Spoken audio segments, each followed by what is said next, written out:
Well, hello, Alabama fans. I'm BamaOnLine site publisher Tim Watts, having trouble putting words together. Amazing game we just saw. We've got Joseph Hastings and Jimmy Stein with us. Joseph does recruiting, but also follows the team fairly well. Jimmy follows the team, but also follows recruiting. So we got some versatile guys here bringing in. And Charlie Potter for the BamaOnLine staff. He does a great job with our team coverage. He'll be doing the post game stuff. I know most of y'all will be up and wired all night. I'm assuming I'm up. It's going to be a late nighter for me. Um, and Blake Byler will be there as well. And Andrew Bone picked Auburn to win in the BOL contest today, so he's got a 1 week suspension. That's not true. Andrew was at the game without the kids. So welcome to the show, Jimmy. You just got there from the game. Tell us a little bit. Tell us a little bit about it. Well, the game itself and the atmosphere, both were unbelievable. I mean, I've been going to Alabama games for a long time because I'm old. And the atmosphere was almost unlike any other game I've been to in terms of – it reminded me a lot of 2011 LSU, to some extent 2019 LSU, just the celebrities. I mean, we never had a country music superstar lead the building and the Dixieland Delight and Lauren Elena, Kid Rock, Hank Williams Jr., introduced on the Jumbotron, of course, the president. So Shane Gillis, I saw Shane Gillis there, Julio Jones, Brandon Miller. And it was loud, guys. I mean, you can hear it. Yeah. We don't have a reputation for being one of the loudest stadiums, but at times it was literally ear-splitting in the stadium. I mean, like, wow, you almost had to cover your ears. It was so loud. So the atmosphere was fantastic. And then as far as the game goes, my immediate take is I think I saw 4 different epics. It was an epic. Okay, don't get too far ahead of us now. We're going to go through this. There's a lot to digest. I mean, Oh, yeah. It was like, was that A Tale of Two Cities? It was the best of time. It was the worst of times. Well, there was a third time. It was the absolute best of times. Joseph, give us some quick thoughts watching. You were at home with me watching, and it's probably more stressful watching from home than at the game. At the game, you're kind of in the vibe and moving with it, but at home, we got a lot of TV timeouts. Yeah, it's kind of a roller coaster of emotions. Alabama going up 28-0, taking that 37 lead in the half. Georgia mounting the comeback. Alabama scoring to Ryan Williams, and then, Georgia making another push there. It was a lot to go through just watching on the TV screen. I can't imagine how it was at the game. I was texting with a couple of recruits who were there. One of them, Caleb Cunningham, 5-star wide receiver commit for Alabama, talking about just the energy and the atmosphere there at Bryant-Denny. Just seems like it was unmatched, compared to other games that they've been to. So, yeah, I think the atmosphere stood down. Just the game itself, it really had everything. Yeah, and again, like Jimmy said, I'm old too. So I have a lot of old guys who go to a ton of games texting me before the game. And I mean, the energy, they were shocked. Yeah. They were shocked at the people that were in there. Of course, with Donald Trump coming, security was in there. And apparently everybody took it to heart, because I had a buddy send me a video at 5:30-ish, and it looked 90%, maybe more, to capacity. So, and again, what a weekend to have tons of recruits on campus. And we're going to get into that. Jimmy, let's start, because we've said for 3 games, vanilla. They were vanilla. They were vanilla. Well, tonight they were Rocky Road with sprinkles, with chocolate syrup and everything else. They came out hitting on all cylinders, had Georgia completely turned around in a blender upside down for that entire first half. The game plan that they put together on offense and defense was obviously fantastic. The offensive game plan, the defensive game plan, they hit them in the mouth. Georgia didn't know what was coming. That had to just been a shock to their system to be beaten like that in the first half. That lead, I think at one point was 30-7, right? The lead they raced out to, playing fantastic on both sides of the ball and special teams. Jaylen Milroe was absolutely as good as he's ever been. He was, there's just no other word for it, Heisman worthy throughout the early part of the game. And again, I credit the plan, Nick Sheridan's plan on offense, Kane Womack's plan on defense. Georgia was not ready for what Alabama brought on both sides of the ball. And then Georgia made adjustments, and then credit Kirby and Schumann and Bobo. They made adjustments, and I would say when it came time to the adjustments, score 1 for Georgia and 0 for Alabama. we had the better initial plan. They made better adjustments. Yeah, and I mean, with the lead that big, they had no choice. But I will say the middle of the field was open. They used that. You didn't see many shots down the field. They got the running backs. Justice ran nice. He's just an easy going. When he runs, just very easy. Joseph, your thoughts on Alabama's quick start on defense? I mean, they came out and they were pushing the ball right away. The defense was pushing Georgia a good little bit. Georgia decided to leave the ball in the air a good bit. Yeah, Georgia had that drop pass, Arian Smith there early on in the game. I thought that was one that, they were really going to kind of look back on and wish they had. And, in a game like this with 7-point contest, all those little mistakes, they add up. Georgia obviously had a lot more little mistakes, 4 turnovers to Alabama's 1. I think that was ultimately the difference in this game. But Alabama just like that blistering start 28-0. I was honestly floored. Did not see that. 4 touchdowns in 4 possessions. Jalen's pass to Jam Miller. I said it at the time. I still think so. I think that was the best throw of his career so far. I mean, it was perfectly placed. Just a really well thrown ball. I thought everything was schemed up very well. Bama got a little bit cute sometimes, with the trick plays. Just a little bit cute. But overall, I liked the creativity in that first half, and I wish they would have continued that into the second half. I tell you, there were 2 plays in the first half that I thought just kept it from being an absolute runaway. 4th and 1, I felt like they had them stopped when Georgia went for it, and Kalen called a timeout the last second, and then Bama didn't get their 4th and 1. I mean, that's 2 yards each way. Bama, stops one, gets that. I think they're going a good ways. And, of course, the pass interference at the end of the half they didn't call, and officials. I know if you're an Alabama fan, you say the officials suck, but the Georgia fans are going to say they suck, and I will say both of y'all are right. The SEC, I mean, most officials stink, but the SEC seems to really struggle with the pace of the game. Jimmy, coming out of the second half, I felt like Bama put themselves behind the 8 ball with that 15-yard penalty. There's a clear on the other side of the field, kicking off from the 20, and then Georgia just kind of took over from there. I think we were treated to how great this Alabama team can be and how exceedingly average they can be, because that was some really bad defense in the second half. The offense wasn't helping either because the possessions were too quick and weren't killing enough clock or putting points on the board until very late when they did, and they came through. But for a while there, the defense just was not even close to getting a stop. And I know there's going to be a lot of talk about maybe how bad the DBs were, but really the difference to me was the lack of a pass rush. When the game was going really well for Alabama, I thought they were getting to Beck. They weren't putting him on the ground a ton, but Alabama's pass rush was extremely disruptive. The whole defense was disruptive. And then they weren't. And Beck had way too much time back there. And those receivers are going to eventually come open. So I think it was a combination of Alabama's youth in the secondary with virtually no pass rush in the second half. So as great as Kane Womack's initial plan was, I'm not sure that he was pulling all the right strings, in the second half, because that was, I said earlier in the show, epics. It was an epic first half for Alabama, then an epic comeback by Georgia that was just virtually disastrous for Alabama, if not for the big plays by the freshmen at the end. Ryan Williams, the freshman on offense, Xavier Brown, the freshman on defense, bailed Alabama out of what would have been an epic collapse.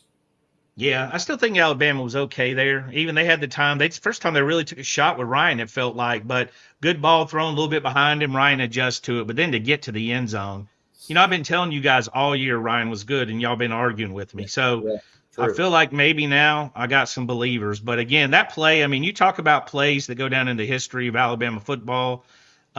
Maybe we saw 2 of them tonight, right? Ryan Williams and Xavier Brown, Joseph. Yeah, and honestly, I put a 3rd one in there. That Ryan Williams concentration catch that he had, it was absolutely remarkable. He is yeah. I know it got a little bit annoying every single time that Ryan made a play. It was 17-year-old. But, it is truly remarkable what he's done and doing it in this game here. He did it against Wisconsin, did it against USF, did it against Western Kentucky. We wanted to see what he would do against the top dogs, so to speak, the top dogs in the SEC, and he did it. He showed out. I think a case could be made. He was the 2nd, 3rd best player on the football field tonight. I would put Jaylen at number 1. I thought he was sensational, but Ryan really played great, and Xavier made that play at the end. I know Georgia wanted that pass interference on a couple plays before. I didn't think so. I thought Xavier actually played it pretty well. Gave up some plays. Look, there were some freshman mistakes, of course, but I thought the way he responded was really good, and really goes to show that development that he's had leading into the season. Yeah, I agree. I just think that, like, going back to Jimmy's defensive talk, I sort of think you just want to keep the ball ahead of you and make them burn the clock and make drives, but they did let a guy get behind them. And, the thing I love about football sometimes is, like, they didn't really give you much time to get pissed off, right? Mm-hmm. They just come right back and boom. And I was like, no way they just did that. Then, of course, driving down the field and putting the ball up. Let's talk about Jaylen Milroe. I mean, I watched Travis Hunter today for Colorado. He's a phenom, played almost every play, got a little bit dinged up. But I really don't know of anybody else who impacts the game more. And it's just not one at one level, because Jaylen obviously runs the ball. He passes the ball. So there's two levels to Jaylen as well. I'm just not sure anybody else has that kind of impact outside of maybe a Travis Hunter. There's so much to his skill set. I mean, when they say, okay, he can run and he can throw, I don't think that accurately describes all that he brings to the table. First of all, he's an outstanding leader in obvious ways to even people in the crowd. I mean, he stands in the tunnel at the end of the half to shake the hand of every single Alabama player when they come off the field. I don't know that I've seen that before. He's charismatic, but the skill set, he's super fast. He can beat you to the corner with the speed, but he's also very tough to tackle because he's a big, strong kid. And then the passing, which has improved every single year. He's not, in my mind, he's not just 1 year better. Most kids are often 1 year better. Sure. He's made tremendous strides from last year to this year. I credit Nick Sheridan and Kalen DeBoer. I think he's just playing in an offense that suits him. And I'm not trying to take a shot at certainly not at Coach Saban or even Tommy Rees, but I think this staff has done a better job of building it around Jaylen. And last year's staff tried to take it off of Jaylen. This staff puts it on him, but they put on him what he can do. And boy, the payoff is something else. He is dynamic. It's just the best way to describe him. Dynamic. Yeah, the thing I like about Jaylen, I think last year after the Texas game, I think Jaylen decided he's going to put the team on his shoulder whenever he can. It's 27 of 33. He had an interception, but it's the weirdest interception. He had to put that ball there because the linebacker dropped back. But 27 of 33, 16 rushes for 117 yards. I know some people maybe thought he ran a little bit too much a couple times. I just think he wants to win. He wants to put that team on his back. And, last year, this exact same game was basically Texas. And they lost that game and lost it in convincing fashion. He didn't play well. Fans beat him up. He got benched at South Florida. It's a little bit of a revenge game here, Joseph, or a little bit of revenge season. I don't think he's mad at anybody. I think instead of revenge, he wants the reckoning. I'm actually a good football player. Yeah, I saw a tweet from Shannon Sharp where he said this Jaylen Milroe beats Michigan last year. And kind of going to Jimmy's point, and I think it's this Jaylen Milroe with this system right here, this system that believes in him and it will use him and his strengths to max capacity. I mean, they weren't afraid to run the ball with him, and it paid off, especially in that first half with a couple of touchdown runs. He really showed some excellent bursts, getting out to the edge, running down the sideline there for that touchdown score, being able to run east and west. He did a really great job with his legs tonight, and obviously through the air too. I thought in the second half maybe he got a little bit tired. Didn't seem like he was running as fast as he was. The whole offense kind of came to a little bit more of a slowdown in that second half together. But that first half was so great, so dominant, so spectacular, all the adjectives you want to use to describe it, that it really kind of gave Bama the cushion that they needed to overcome Georgia's surge. Yeah, I mean, he threw to 11 different receivers. As far as getting tired, I mean, Georgia hits you. Bama was very physical as well. Bama was flying to the ball. When you see DBs hitting people and their feet fly over their head, they just roll over. You know what I mean? That's Georgia hits that same way. You take a lot of hits on the thighs. I mean, it begins to wear you down. But again, past 11 different receivers. And what I've been expecting, especially in a big game, I was expecting the tight end to get involved. I think they had 6 or 7 passes if you count Robbie Oots. Tight end was there. That pass that hit off CJ that was intercepted, I think it was a touchdown if he pulls that thing in. It got a little bit behind him, but it had to be placed there. So we saw the tight ends in action. And, I mean, of course, that's the way they recruit tight ends. Now, when the game got second half when the game started, nothing really clicked. I mean, it clicked, but then it just ended. I mean, it happened real quick. Defense couldn't get them off the field. And then, I mean, when they hit that deep ball, late, Jimmy, pretty easy. Saab, one of the best players they've got on that defense, bit on something, let him get behind him. What were your thoughts there? Again, the lack of a pass rush is what stood out to me. They just were no longer affecting Beck in any way. I felt Beck was sort of just playing 7-on-7 back there for a while, and give Beck a ton of credit. That's a great player. I mean, I saw some talk on our the round table of some fans that didn't really think much of Beck, and then after that first half, I was reading some texts from friends that weren't thinking much of Beck. I'm like, and then I think Carson Beck showed why the NFL values him so highly and why he's such a quality player. But Alabama kind of handed him a lot of that by not getting enough pressure on him. And give Georgia a lot of credit for making those adjustments. But I really give a lot of credit to Carson Beck for that really epic comeback, because Georgia for a while just looked dead in the water. But Alabama's DBs need to grow up a little bit. There was some good, obviously, Xavier Brown, and Bakwe made a play. I mean, they all made plays. Red Morgan had to come in for Devontae a couple times because Devontae kept getting banged up, and then Devontae looked perhaps seriously hurt at the end. But I thought Red Morgan did okay when he came in for Devontae. But, man, that group's going to have to grow up, because that Tennessee game, for instance, is going to be a real challenge for them. And who knows, a good chance you're going to see Georgia again, quite frankly. I think they did grow up tonight, and you're not going to see. I mean, that's supposed to be the number one quarterback in next year's draft, so you're not really going to see a guy more talented than Beck. Now, he's 27 or 50. Bama did a great job defending the run, held him to a little bit over 3 yards. So the defense had some things that was working for him. I was surprised when Georgia came out of the gate just slinging it. I was surprised they didn't, because I'll tell you what, by that second touchdown when they were driving for the third, Georgia was gassed. That's why stopping Bama on that fourth was so important, because they were just a hot knife through butter. Georgia was breathing heavy. I don't think all their defensive linemen aren't back. They're thin up there. Just really struggling, Joseph. Yeah, I think they saw some things maybe in that USF game in particular. Byron Brown really didn't convert on a few opportunities in that game where the secondary, a couple of guys got behind the safeties there and could have made some big plays and made that game even more interesting than the final score indicated. But I think that's maybe part of the reason why. And look, they had the shot to Arian Smith, and they opened things up in the second half. So they saw some things, and I think they wanted to take advantage of it early on. Just credit to the Alabama defense, the way they started it off.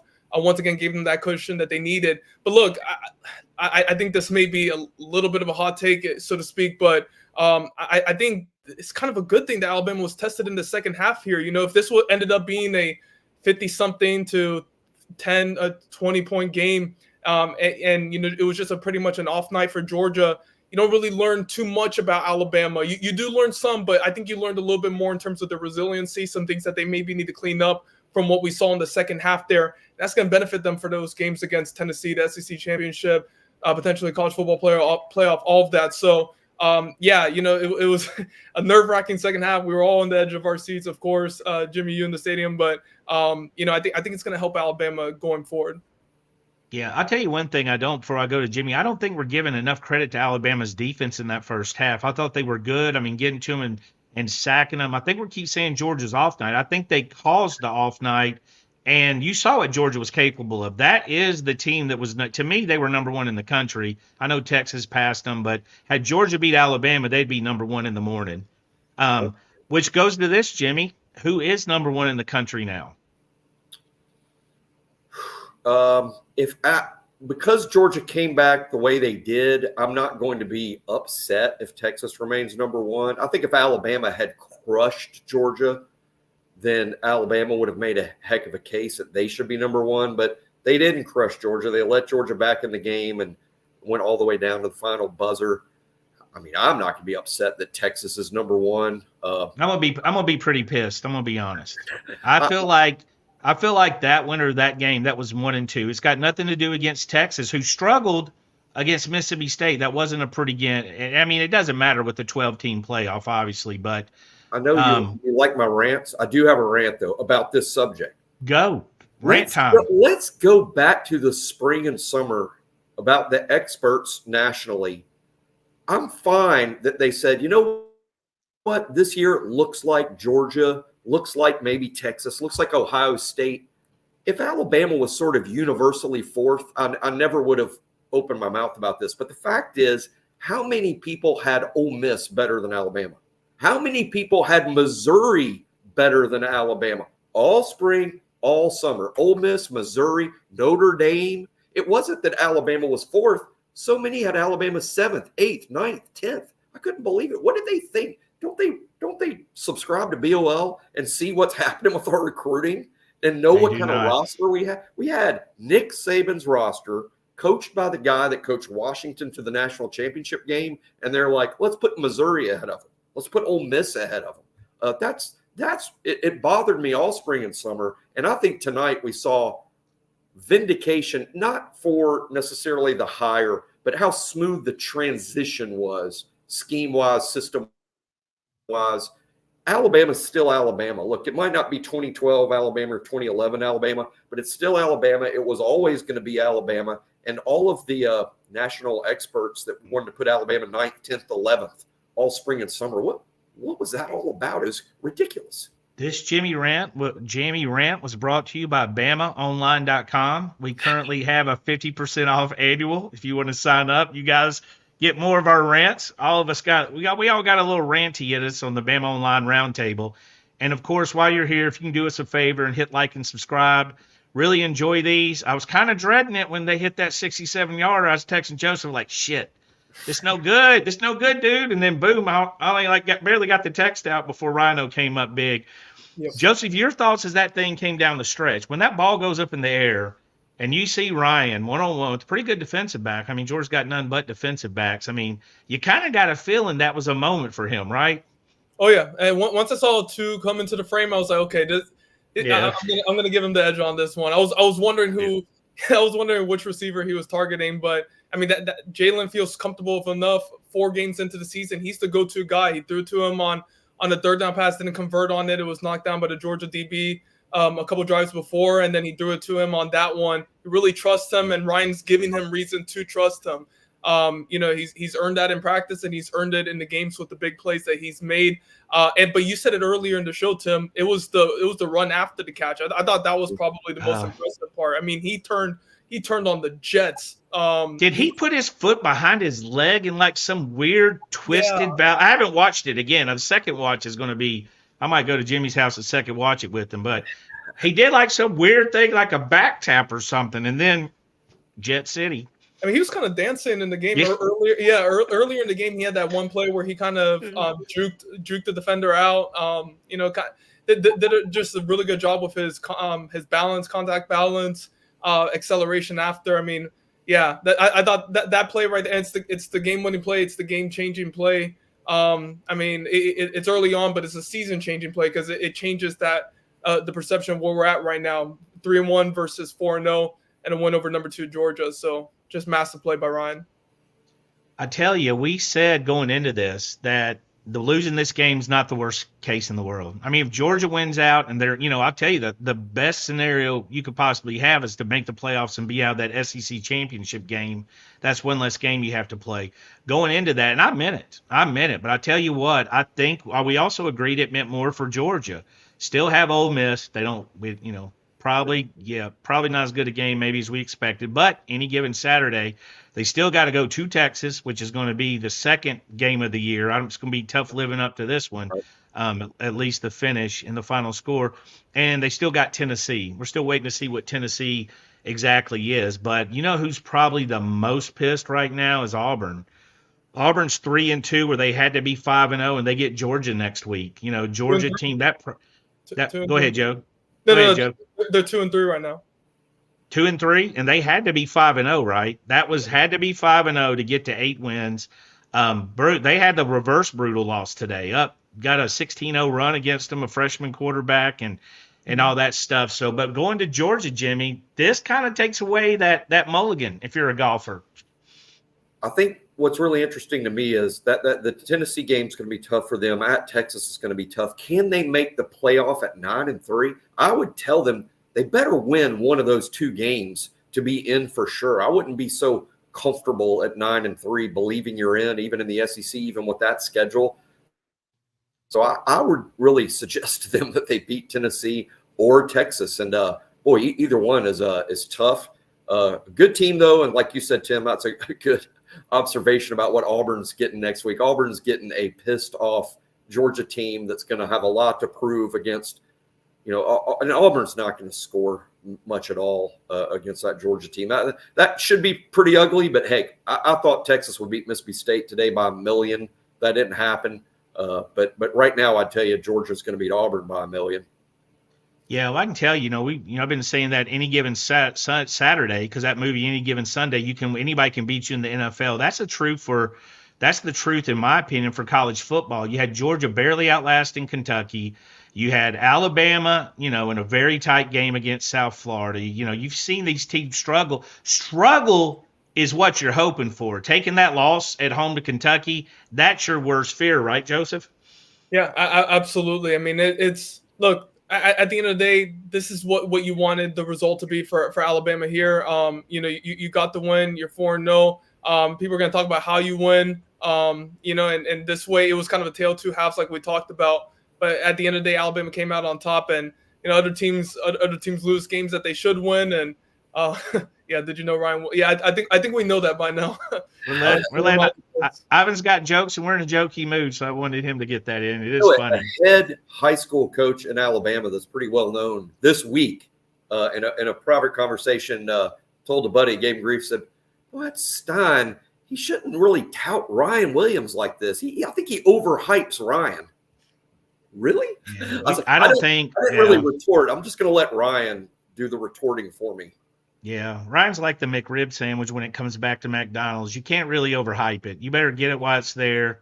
Ken, I agree with Ken right here. I agree. I mean, We're not in a world where you can be that picky about a damn win over the number one team in the country. I mean, you better take that damn thing. I don't care if they had to block an extra point and run it back to win that game. You damn better enjoy it. And this is a win. And again, I tell you who's mad. Jimmy, had a rant following your rant, but your rant was so good, I didn't want you to shame me. But who's pissed? The torchers. The torch is passing. Saban retired. Kirby's taking the torch. That whole segment. I mean, again, you made a good point. Like, Alabama wasn't a bunch of scrubs. This is a talented team. And again, Kalen DeBoer, look at the guys he brought.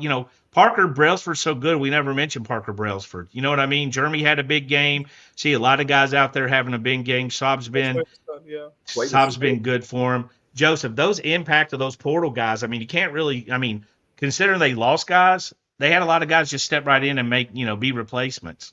Yeah, I think that's kind of a little bit overlooked early on in the board transition, because a lot of the focus was on, getting Ryan Williams back in the fold. He decommitted the day that, like an hour after Coach Saban retired, literally. And then we saw the 2025 decommitments. But Coach DeBoer and his staff, they were able to identify the guys that they needed from Washington that would make an impact at Alabama. Didn't take everybody, didn't bring the whole Washington Huskies team over, but brought in some key pieces. Were able to make those additions also a few weeks later.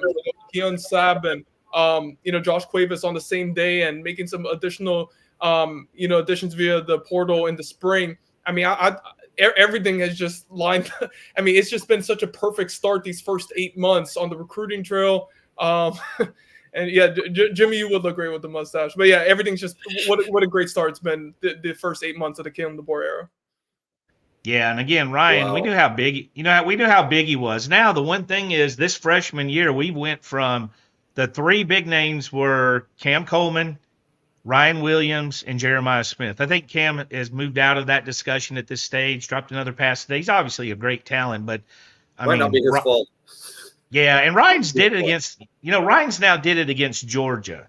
Nothing against Jeremiah Smith, who's probably going to torch anybody he plays to, but Ryan Williams has did it against Georgia. That carries weight. I mean, no matter what you want to say, Kirby Smart is a great coach. Glenn Schumann's a great coach. This wasn't some clowns they were beating. Very much worthy. And I think people went off that Kentucky game. And again, when I watched Kentucky and Georgia, I think they went vanilla. I think they kind of did a South Florida. They kind of like, it's not much for the momentum of a game to change, Jimmy. No, not at all. And hey, give Georgia a lot of credit. I know Alabama fans are feeling it tonight, and they're decided if Alabama plays Georgia again, we better lace them up. I mean, it's going to be 60 more minutes of that's just a really good football team. And Tim said, any given Saturday, I think Alabama, Georgia, Ohio State, Texas, maybe Oregon, but those four, they would just take turns beating each other, in my opinion. I mean, if those four just played a round robin or just played each other every week, I don't know there's much of a difference between Alabama, Georgia, Ohio State, and Texas. Those are the four best rosters in college football, and anything can happen when those four play each other. I do think those four, I think there's some separation between them and everyone else, though. Thank you, Dr. Strange. You gave us $2 and brought the knowledge. So we appreciate that. You paid us to give us your knowledge. So thank you. Again, appreciate everybody being here. Over 700 people. It's probably the record. I mean, pretty exciting time to beat Georgia. But thank you all for being here. And again, if you get a chance, give us a like and subscribe. And don't forget, if you haven't tried BamaOnLine.com, annual prices are half off through tomorrow. You won't beat a better deal than half off for 12 months. I mean, I'm not great at math, but that's not a lot of money. It's probably one Starbucks a month. It's probably one every 2 months. But thank y'all for being here. Joseph, let's talk individual players defensively. Let's talk with the defensive line. I know they didn't get a lot of pressure, but they also didn't give up a lot of running yards. Yeah, James Smith, man, he's good. He's good. I really like James. I've been liking him for a few years now, covering him in his recruitment. He's really kind of matured into force down there in the trenches. And I know LT Overton missed that tackle on the fourth down, but I thought he played good for the most part. Yeah, I mean, look, the defensive line there, they were able to generate pressure, especially with those blitz packages that Alabama was able to send. They in the first half there, they were able to affect Carson Beck. In the second half, like Jimmy mentioned, they're going to have to work out how they're going to be able to dial up that pressure and be able to get home a little bit more. But I thought they set the tone early and really kind of had Carson Beck and that Georgia Bulldogs offense a little bit scrambling in the first two quarters. Yeah, looking ahead at the schedule, Jimmy, I mean, Bama's got Vanderbilt this week at Vandy, which is like a home game for everybody else. But Vandy's been pretty scrappy. But they kind of get that break because to me, I try to break these seasons into segments. You got like 3 games. You got to win at least one of those 3 games. Alabama's won one. It's a big one because, hey, even with 2 losses, that's a big matzo ball you're looking at. You beat Georgia. So they get that little run coming up Vandy, South Carolina before they get to Tennessee. Yeah, these next 2 games were an excellent opportunity for Alabama to improve, work on deficiencies, maybe play more guys. They played a ton of guys early. Obviously, the substitution wasn't quite as liberal against Georgia. They'd still played quite a few guys, more than I think the Saban group was playing. But these next 2 weeks, they can get into the depth a little more, play more guys, and get ready for that Tennessee challenge. Because let me tell you, Tennessee is going to be a real challenge for Alabama. They're going to watch this tape, see the success Georgia had through the air, and we're going to see a lot of balls in the air in Knoxville. You're pretending that Josh Heupel wasn't going to pass it to begin with, Jimmy. I find that rather cute. He was probably going to throw it anyway. But I tell you what, they run the ball better than Georgia does. Frankly, they do. I tell you what, I'm not sure. I mean, Tennessee's not really going to be tested. They're running down Chattanooga, NC State, how the hell they were ranked blows my mind. Kent State, Oklahoma, who's certainly in a top 25 team for the most part. They were missing 5 wide receivers, a couple offensive linemen. Then they'll play Arkansas and Florida before they get to Alabama. Alabama's already going to have this Georgia game under the belt, a couple winnable games to go to. So, and Georgia, Joseph, they go to Auburn and Mississippi State after a loss. I'm not sure to work out your kinks before you have to go to Texas. There's a better 2-game stretch.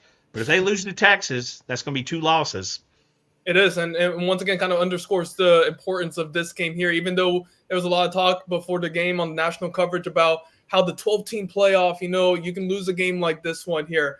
No, you want to be able to, one, kind of ignite that fire in your team. Show no, we're there. We can compete with the best of the best, and we can, at least in the first half, dominate the best of the best. But also, 2, get that win and give yourself a little bit of a cushion there in your schedule, because the SEC is a gauntlet. I mean, you're looking not only at the regular season too, but SEC championship, the college football playoff, the expanded playoff. So you're looking at additional games that you're going to have to go through and battle through adversity. You want to give yourself that cushion. So now Georgia's on their heels. They're on alert. And they had that close game against Kentucky too. So a lot of things that they're going to have to think about going forward in these upcoming weeks. Yeah, Jimmy, I think the next 2 weeks, a lot of the comments, and I agree, you haven't ran justice enough. Jam had an off night, just not his night. I think the next couple of games, you don't need Milroe other than trying to win a Heisman, running the ball like he is now. 17 times at Georgia. He can't continue to do that week in and week out. He can, but I think at some point you just want to let him sit back there, work on some of the other stuff that he needs to work on, and let some of those other dogs eat. Yeah, you got to work on what you're not good at. What's not working that needs to improve. What's not working that you can flush, but what's not working that needs to improve. And that's what you can do over these next 2 weeks. That it's an opportunity to improve against legitimate opponents. Vanderbilt's more of a legitimate opponent than they normally are. It's a road game. And South Carolina, they've had some success. They certainly have dudes. I'll tell you, those South Carolina pass rushers will be one heck of a challenge for Caden Proctor and Elijah Pritchett. They can really come off the edge as good as anyone. So I think there's some individual challenges the next 2 weeks that will help you. But really, the goal for Alabama, I think, should be, like you said, Tim, we're not running the ball great with the backs. We need to get to – that needs to be a bread and butter thing for Alabama, running the ball with justice, running it with jam. I think that should be a huge priority for Alabama the next 2 weeks myself. Josh Upton has a great point right here, Joseph. This is a defense that hasn't given up a touchdown. Bama hangs a nickel on them, 500 yards, 41 points. Also forced 4 turnovers. Hey, they almost had another couple picks. They knocked the ball out, put it on the ground. So again, I think any Alabama fan not really excited about this win is probably not really appreciating exactly what it is. Take it to be, the number 1, number 2 team in the country. When's the last time they lost a regular season game, Jimmy Stein? Georgia had not lost a regular season game since they lost to Alabama in 2020. That's absurd. That's absurd. That's the last time they lost a regular season game, and obviously the SEC, and a game that Bama led for, 59 minutes, 47, 12. They had one play where they were trailing, right? Kickoff, touchdown. Yeah, Teron, yeah. So, they led for 59 minutes. So, all right, we appreciate everybody giving here. We're going to give one final thought. Bama comes into a 2-game stretch that's winnable. Maybe sit back, not take it easy, but some other games you get to watch this next week because this was a big one. Yeah, my final thought would just be Alabama proved tonight that they may be the best team in college football. The number 1 team in this country might reside in Tuscaloosa. Alabama also looked very beatable tonight. It wasn't pretty for 60 minutes. It was a pretty at the end in that first half, but it just shows how even the great teams, there's flaws. It's college football. It's not the NFL. And there will be some teams that Alabama plays that want to take advantage of some things that Georgia did. But overall, I think Alabama proved tonight this is an elite football team with a chance to win it all. I would say there's not going to be many with the guy that's expected to be number 1 pick in the NFL draft, though. Again, you're not going to face – Texas obviously has some quarterback talent there. Joseph Hastings, give us a final thought. There's a recent quote about winning 9 times out of 10. Well, Alabama's done that. Alabama's won 9 times out of 10 against Georgia. And it's not just Nick Saban. It's Kalen DeBoer now. And at some point, Jimmy, you mentioned that these 2 teams may meet again. That may be in their head at this point, or at least in Kirby Smart's head. This is a team that they just haven't been able to beat outside of that national championship game where, there was obviously that could have gone in Alabama's favor had J-Mo not suffered an injury and, other things gone their way. But, it's got to be in their head at this point, getting over that Alabama hump. And I agree with Jimmy's assessment. I think the best team in college football resides in Tuscaloosa. I'll go and say it. Just the quality opponent they faced, the win, what they showed, especially in that first half. I think Alabama should be the number 1 team in the country. Yeah, and Bama could actually play Georgia 3 times. It's not even out of the realm of possibility. That's how crazy. That's going to be a scenario for if you play them in the regular season. These teams, you can absolutely play a lot of these guys 3 times. A lot to play on the line for Georgia going forward. I'm really excited now to see the Texas game. Is that the same day as Tennessee? I believe that's correct.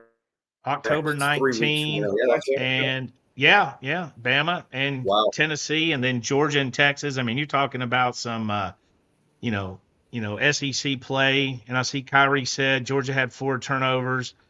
That's part of the game. Good defenses cause turnovers. The last play Xavier Brown made was an NFL play. It was a fade to the end zone, turnaround. And not only, dude, most guys are lucky to knock that ball down. He got 2 paws on it, brought it in, and then, did his dance. So, anyways, we appreciate y'all for being here. You can find us at BamaOnLine.com. We're headed to the round table after this. Hopefully they're in some jovial move. And Josh Upton, yes, go Braves. Nice little run they've had here. But we appreciate y'all being here, and we'll see y'all in the future. Thank you.